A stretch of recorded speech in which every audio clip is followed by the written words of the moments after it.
Previously on Legends of Alos. Though we rejoin them late in the morning, the party awakens feeling as if it is a new day, rested from the early morning adventure, and more than hungry for breakfast. After morning greetings to everyone and a bit of conversation, they decide to head out to the Lightpost Inn, considering that the main deterrent to them getting a lovely breakfast from Billy Bales is probably rotting in a shallow grave by now. Even though this isn't the first time attending, Billy can't resist but to give the standard celebratory greeting to his quaint establishment just off the port, and with that, the party grabs seats at one of the open tables, whilst Billy moves to the previously on Legends of Alos. Though we rejoin them late in the morning, the party awakens feeling as if it is a new day, rested from the early morning adventure, and Sorry, I played the MP3 instead of the video. Pretend that didn't happen. I'm a professional. Let's go. Previously on Legends of Alos. Though we rejoin them late in the morning, the party awakens feeling as if it is a new day, rested from the early morning adventure, and more than hungry for breakfast. After morning greetings to everyone and a bit of conversation, they decide to head out to the Lightpost Inn, considering that the main deterrent to them getting a lovely breakfast from Billy Bales is probably rotting in a shallow grave by now. Even though this isn't the first time attending, Billy can't resist but to give the standard celebratory greeting to his quaint establishment just off the port, and with that, the party grabs seats at one of the open tables, whilst Billy moves to the kitchen to whip up a large breakfast for them. They're going to need the nourishment for the upcoming day of settling affairs before the party feels ready to depart from Midcove. The party sits down to eat and formulate a plan of action for the day, the biggest topic being the discussion of what to do with this ship that was once in control of the late Bort and his crew. Inheritance of a ship at this juncture could be monumental for the group, provided they are able to sustain the upkeep for it. After the meal, they begin to make their way to their first destination at the central town offices, mainly for the sheriff's office, but also for some to send out mail correspondence to loved ones.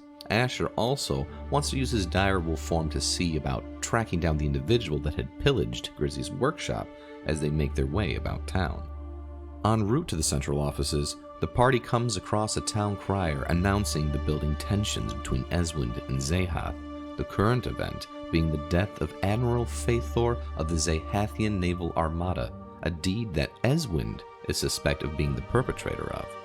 The party knows this is not the case, however, as they were there when they bore witness to he and his crew's demise at the hands of Abyssius, god of the drink, and the group believes they are obliged to report to authorities on this misinformation, even if it might sound as an outlandishly impossible event. It is the truth, after all. Arriving at the town offices, they enter the sheriff's post and meet with the head of the offices and the guard, Martel.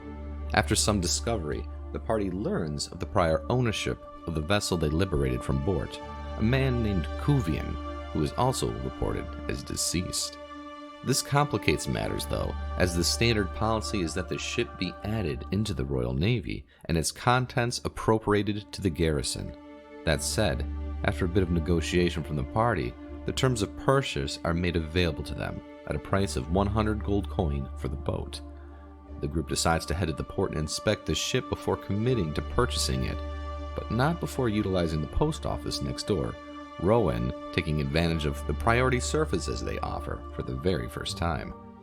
Heading to the port now, Asher takes the opportunity to duck away from prying eyes and shifts forms to start attempting to track the technology thief, even if it turns out to be less stealthy than preferred. Asher detects nothing initially, but Rowan and he do garner the attention of a few individuals, Rowan's riding on the back of a transformed Asher being a primary focal point to observers. Upon arrival at the dock, the group lays eyes upon the ship, the local guard and clerical workers going about taking stock of the ship's contents for reappropriation. Balin's expertise in nautical vessels praises the ship to be in quite good condition for it being a capture, and despite how steep a price of 100 gold pieces might be for the party at this point, that's a steal of a deal for a ship that could be worth almost 100-fold more.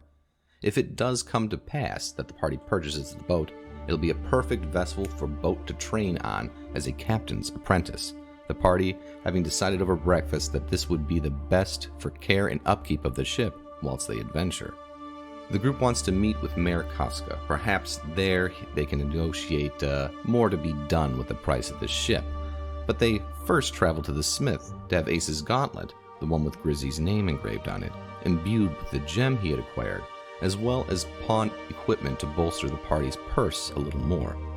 The trip to the blacksmith proves to be less profitable than hoped for, despite Briar's efforts, but Ace does contract the imbuement work from Ronnie, after he wins a friendly challenge of strength with him, of course.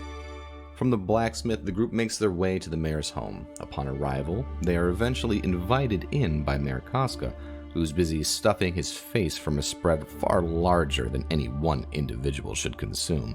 The party joins and eats a bit, but mainly the conversation is a wash.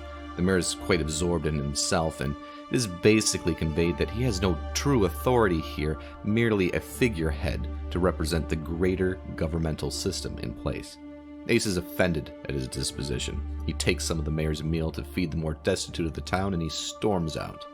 The rest leave the mayor's and return to Martel's offices. Karun collects the alms box that the townsfolk had been contributing to, and collectively they have most, but not all of the sum total. Fortunately, as Balin had proposed to the party earlier, he and Martel are able to strike up a contract for an extension of a 20 gold loan on the boat, to be paid off by Balin and Bolt's shipping transport profits. This permits the boat to immediately come into the possession of Balin and the party, who are now formally, contractually recognized as the Fated Five. Meanwhile, Ace travels to the blacksmith after having fed the poor, and after the new functionality of his gauntlet is demonstrated to him by Ronnie, he collects it and then rejoins the party before most head to the tavern for evening drinks and maybe to collect some coin from drinking games. Now, with the majority of them well and inebriated, though a little heavier on purse, the party returns to Balin's to bed down once more. Another new day on the horizon.